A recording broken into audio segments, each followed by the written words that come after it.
আপনাদের এজেন্ডা একটাই, বিএনপির বদনাম করো, বিএনপি চাঁদাবাজ। সারা দেশ এই ভাঙা রেকর্ড বাজাচ্ছেন।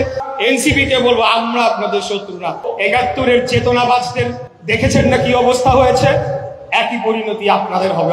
এই বর্তমান সরকার তারা অনেক, যেটা বলেছি, অনেক কিছুই বলছে, কিন্তু তাদের চারপাশে স্বৈরাচারের দোসর দিয়ে ঘেরা, সেভাবে তারা দেশকে চালাচ্ছে। আমি তাই তাদেরকে আহ্বান জানাবো, আমরা আপনাদের শত্রু না।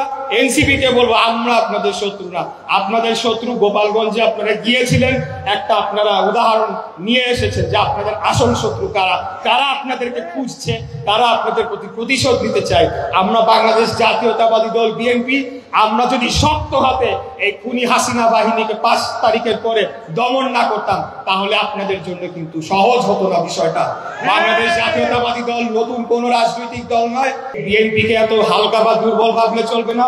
আপনারা ঘুরতেছেন জেলা শহরে, ঘুরে সমস্যা নাই, কিন্তু ঘুরে আপনাদের ফিলোসফি নাই, আপনাদের রাজনৈতিক কোনো দর্শন নাই, রাজনৈতিক কোনো কর্মসূচি নাই, রাজনৈতিক কোনো এজেন্ডা নাই। আপনাদের এজেন্ডা একটাই, বিএনপির বদনাম করো, বিএনপি চাঁদাবাজ। সারা দেশ এই ভাঙা রেকর্ড বাজাচ্ছেন। আমি মনে করি এই কর্মকাণ্ডের মধ্যে দিয়ে আপনাদেরকে বাংলাদেশের জনগণ ঘৃণা করে প্রত্যাখ্যান করেছে। আপনারা এই গণ অভ্যুত্থান, এই আন্দোলনের সোল এজেন্সি আপনাদেরকে দেওয়া হয় নাই।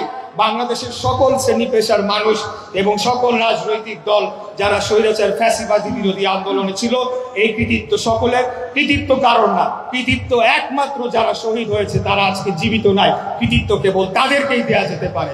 আর অন্য যারা এটার জন্য কৃতিত্ব দাবি করে ব্যবসা করার চেষ্টা করবে, তাদেরকে বলবো, ৭১-এর চেতনাবাজদের দেখেছেন না কি অবস্থা হয়েছে? একই পরিণতি আপনাদের হবে।